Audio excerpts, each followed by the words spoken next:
Today we're against the current. And we're hanging out with Rob on Front Row Live.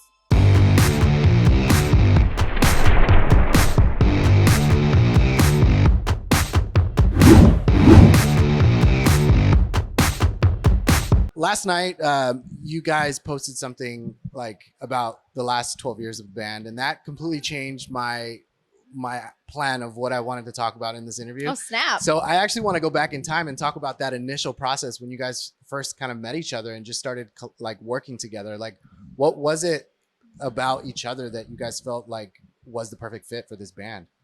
Well, Dan and Will met first. So they met when they were 8 or 9. And Will had already been playing music for basically since he was like a toddler and kind of prodded Dan into starting the guitar. So Will really formed Dan into the perfect bandmate. and then I met them when I was like 15 through a mutual friend. And I just remember I had been writing songs by myself, but I had never been in a band. And at that point, they had been doing it ironically for 6 years. Yeah. And I just remember just wanting to be good enough and prove myself. And I thought it was the coolest thing. Like they had already recorded songs and put them online. And I was like, this is the coolest thing in the world. Like, I just want to do that. So, yeah. So as you guys finally started to become what the band is today, like that writing process, that recording process, like how did that chemistry kind of start to blend in together as like one body of work or one basically machine, which is the band? I think it takes a lot of time. Yeah, just time. I think really. You're the cool kids today, man. I know. No one. Press conference. Just time. Yeah, I don't know. Yeah, I think it took years. I would say even as much as like the last few years, we've really kind of settled into realizing our respective roles and what each of us is really good at, and being able to lean on each other for those things and fill in each other's weaknesses and other things. I think we had that insight at a really young age. You know, we actually did start as a 5-piece, and then before we even recorded our first EP, we decided to go forward as just the 3 of us. And I just think we had the foresight at the time to realize that the 3 of us kind of covered what we needed when it came to being in the band, and that we could rely on each other to fill in each other's gaps. And it took years to kind of actually hone that practice into being something that we employed actually on a day-to-day basis. Yeah. But we kind of always knew that was the case with the 3 of us. I'm sure there was so many challenges that you guys faced to be able to like get heard, be able to go on these tours that you guys are doing now. Like, what would you say was one of like the biggest challenges that the band faced early on in the career? I think probably transitioning off YouTube to what people consider a real band. Yeah, I guess. We used to get roasted on tour, like, because so ironically, we didn't have a hard time getting our music heard to start. We were really lucky because we started doing these YouTube covers, and the first one that we ever did, we collabed with another artist, and it just popped off. It had millions of views, and it did really well. So we just got lucky, had a lucky roll of the dice where our first video did well. So we had fans kind of from day one. But yeah, being taken seriously by our peers was really difficult. And if it wasn't to our face, it was definitely behind our back, and we heard it. And, you know, we weren't a real band. We didn't sleep in, you know, on the floor of a van in parking lots. So we didn't earn our stripes. We didn't deserve to be here like everyone else. You know, we were kind of, and we let that get to us, I think, for a while too, thinking and actually believing that everyone has to follow down this same path to be valid as a band. And now I realize that that's so unbelievably stupid, and people are going to find all sorts of different paths into music, into anything in life. So, but that was the hardest thing, is kind of overcoming that. When you had 2 sides, you had a really rabid fan base on YouTube that was begging for more covers, and then all of these other like music industry people and like, you know, the chorus of our peers telling us that we were lame and that we didn't deserve to be in the place that we were. That's crazy. That's crazy. It's like grass is always greener, like on the other side. Like it's just, I guess like today, the YouTube today is like the TikTok, where it's like artists are. Oh, that's why when I see bands and stuff like roasting TikTokers for getting success, I'm like, no one's stopping you from doing that too. Yeah. That's the thing, is everyone acts like it's something, a path that's not accessible to them. Like when we were doing the YouTube covers, anyone else could have done it. We weren't doing anything super special or different. Yeah. We just were doing it. That's the same with TikTok. There's so much space. So it drives me crazy when I see people like roasting other people for making their way through a path that was different than theirs. It's like, the music industry is so hard to break into as it is. It has so much red tape, so many glass ceilings. If there's a new avenue for people to get into it, we should all be embracing it because we all know how hard it is to be in this industry. At the same time, Dan, like, how would you say that, like, this, like, cover era that you guys started out with, like, how do you feel like that helped you become like a better guitarist, a better performer? Oh, I mean, it definitely does, because you have to dissect the song and then like kind of play it in your own style. So that helped, and then I'm sure it helped us with our, like, even learning to like record and stuff, like being able to, like, because during the we had to record at home and we were remote with the producer, so it's like if we didn't have that experience growing up, learning how to use all the technology and everything that goes with that, I think I love that. Like, now it feels like you guys are kind of going back to your roots with this new single, Good Guy, and just, you know, going back with Matt Squire again. And like, talk to me about this track and that initial process of it. I know you guys did the skeleton of it before vocals were even created. So like, Will, like, instrument drum wise, like, what really inspired you to create what you created for this song, not knowing what lyrics were going to be on it? I just wrote the music, and then you have to put drums to it. That's the truth. I don't know. Matt Squire didn't do it though. He did Fever EP. We love Matt. Right. We love Matt. This one, actually, we convinced our mixer, Nick Rad, to come out of retirement as a producer. Wow. He used to be in the band Acceptance. It was a band that we all look up to a lot. And we've been working with him. He's been mixing our stuff for a long time, but he hasn't been producing recently at all. But we loved working with him, and we were kind of always joking, like, hey, if you ever want to come out of, you know, retirement. And then one day he was just kind of like, you know what, guys, like, if you guys want to do a couple songs, like, let's do it. And the guys went in and recorded some music for a couple tracks, and the top line came later, and out came Good Guy as the first of the three. What was that initial like mindset or feeling once you guys heard the song like finalized to what it is? That was kind of crazy because the instrumental existed for like a year probably, and everyone just like was really into it, but like it was like impossible to write to, I guess. It was tough. And then we just decided, we're like, okay, we're gonna like put a release date in our like a due date in our calendar, and we're gonna say we're gonna get this song to the finish line somehow. And honestly, I was pretty doubtful towards the end, but in the 11th hour, it's like Chrissy sang it and we got a mix back, and it was like, oh shit, okay, this is like perfect. Good thing we like held out and actually, you know, instead of picking another song that was closer maybe, but not as, I don't know, just not right or just not as good of a song, we just kind of you know, set our we didn't even have a second verse written the day I was going into the studio. I realized that at the last minute. I was like, oh, I forgot that part. And so I had to it's like write you didn't want to write a song. I wrote it that morning. Yeah. So. But I guess in hindsight, we kind of did it the way we did most of our most successful stuff. Just like, and just not even second guessing anything and just doing it. Just double mics right now. At a press conference. Will. It came out awesome. Yeah, I think we're really stoked on it. It must have felt amazing, like going back to like being able to just create the three of you instead of having like that whole team behind you. That's a huge thing. So I feel like, at least for me, I've always wanted to like be able to produce our music, because we've worked with so many amazing people and I've learned like everything from them, but there's something at the end of the day, like your music is like your music. So it's almost like you need to produce it yourself too, to be truly happy with it, or to like, you know, we've gotten really close to the vision, the stuff I've heard in my head before, but it's always like 98%, 99%. I'm like, how do we get that extra 1%?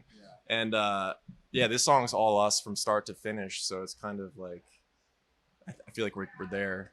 Yeah. Is this the start of a new era? Like, I know the tour title, Nightmares and Daydreams. Is this part of a new era where this song is kind of falling in place in? And is this kind of like an era where there's a split, where there's music that is nightmare and music that is daydream? Like, what are the plans as far as that goes?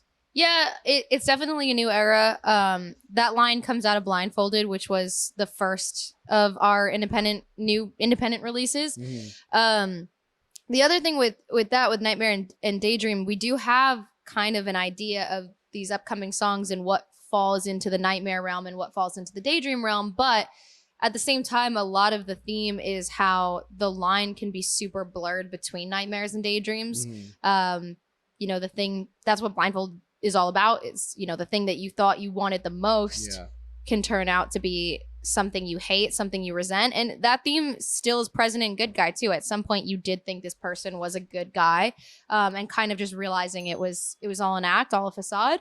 So yeah, just playing with that duality a lot, and how it's not binary. It's not one or the other. It's very much a gray area between the two. Yeah. I love that this new single, we get to hear more guitars, which is something that I've loved from the very beginning. So Dan, what was that process like for you creating? This one was Will. I was at home in South Carolina with my family. Yeah, I had the house to myself, and I was like, I haven't been creative in so long. I was just like, I honestly just wasn't into music at all. But I was like, I got the house to myself. I'm just gonna try to make like an idea every day, and that was one of them. And I was really stoked on it. It was super catchy. Yeah. So yeah, and I feel like all of our best songs kind of stem from like a really defined like guitar riff. Yeah. So I knew it was going to be like a good one, like a special, like a good guy, a good one, good guy. He's a good guy. Yeah. And it was really different. It was like I don't know, for any musicians or guitar players, it was like a capo 6. It was something crazy. And I just found these really cool chords, and then it just kind of like wrote itself. So would you say that's something different that you guys have, like you've never done it like that before? Yeah, it's a little different. Yeah, a little different. I don't know why I did that. I literally it hasn't made it easy for live. I can't tell you why, but how is that live? Yeah, we got a guitar just for that song right now. Hey, I appreciate it's like the first time we've written a new song that wasn't a pain in the ass to sing live. So like I'm like someone else.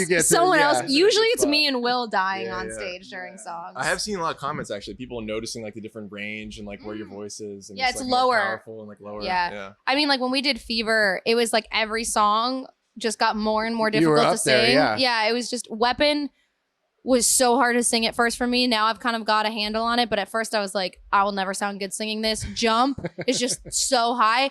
The melody for Jump is actually the harmony of the original melody.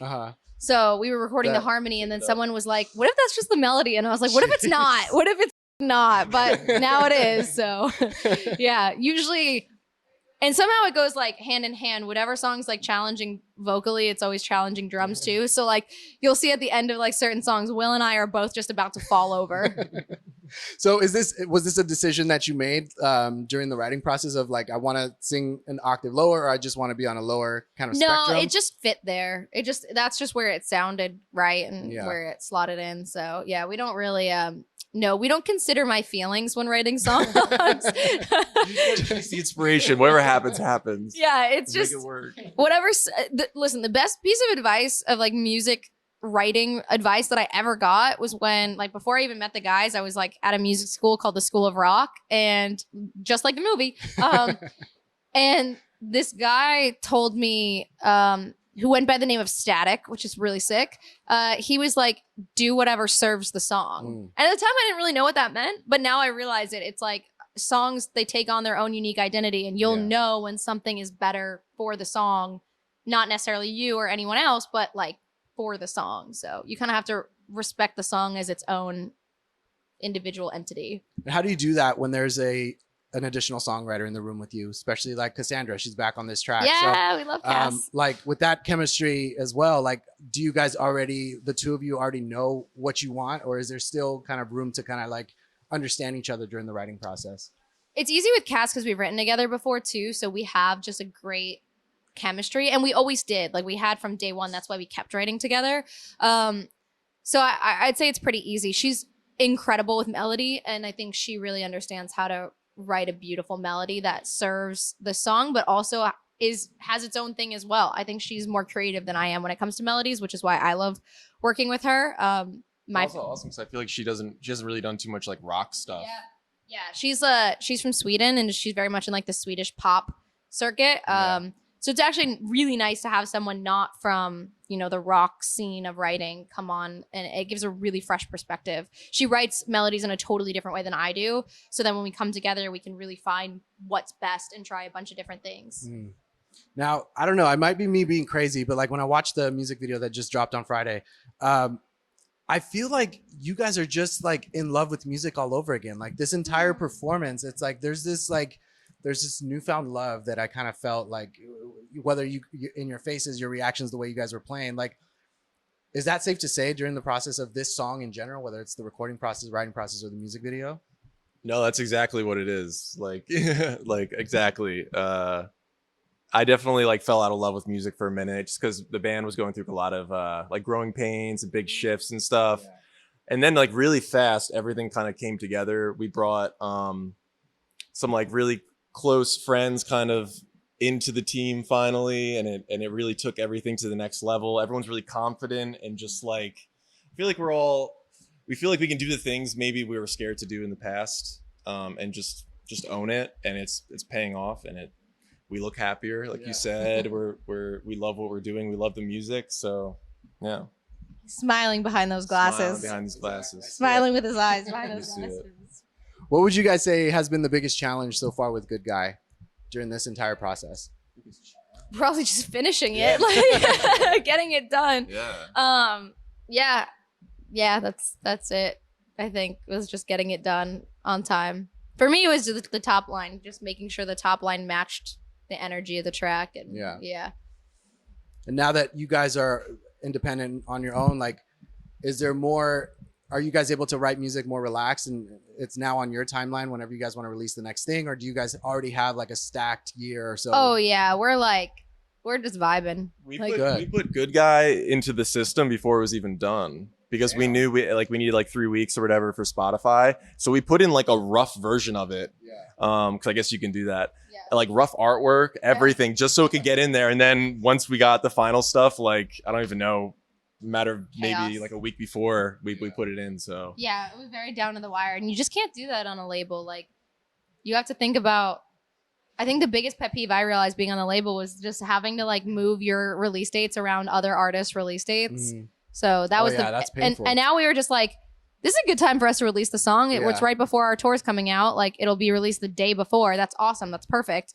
But in the past, like we've had thoughts like that, and it was kind of like, oh, sorry, like so-and-so's band is putting out a song that day, so we won't be able to give you any attention if you put it out that day. That's like horrible. You have to go a different day. And we're like, that's horrible. Or like some stupid A&R note or something, or like, mix revisions when it's like you loved it on mix 3 or whatever. So something that also no one will ever hear. Like just nitpicky. That's crazy. Yeah.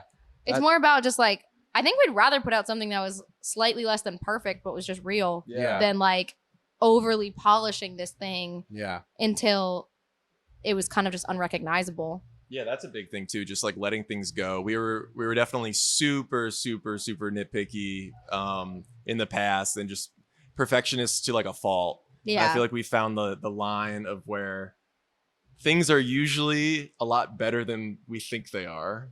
Yeah, and they don't have to be like so clean and squeaky and perfect always too. Like people like rawness and like hearing humanity in music. It's weird if it's we're getting towards an age where everything's going to be everything's already so digital, and now with like music and AI and music, like there is a space for things to be perfect. Yeah, but if you want things that feel raw and real, it's like you have to lean into your humanity and lean into the fact that we're not perfect and we're not supposed to be.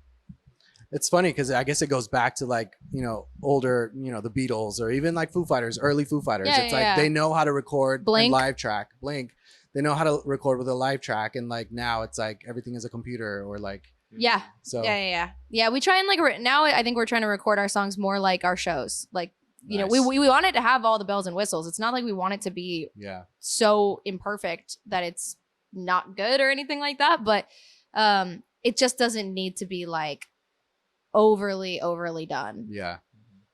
Dan, what is this tour looking like? I know you guys just started it, but what can fans look forward to on this tour? And are you guys performing a lot of your discography? Are you guys on a specific era? Like, oh yes, the set list goes through the entire catalog. We're on our own eras. Yeah, it's just a fun, like, high energy show. I don't think there's really too many slow songs. It's pretty upbeat. Zero slow songs. No slow songs. Also, you can buy way more tickets to our era's tour than Taylor's. That is true. So way cheaper. You can get. You could buy out the whole venue if you want for the price of one ticket. And hers. Awesome, guys. Well, thank you for reuniting with me. Congratulations with the new release. I'm looking forward to more music. You guys be sure to check out Against the Current. They're on tour now. And thanks for watching Our Front Row Live.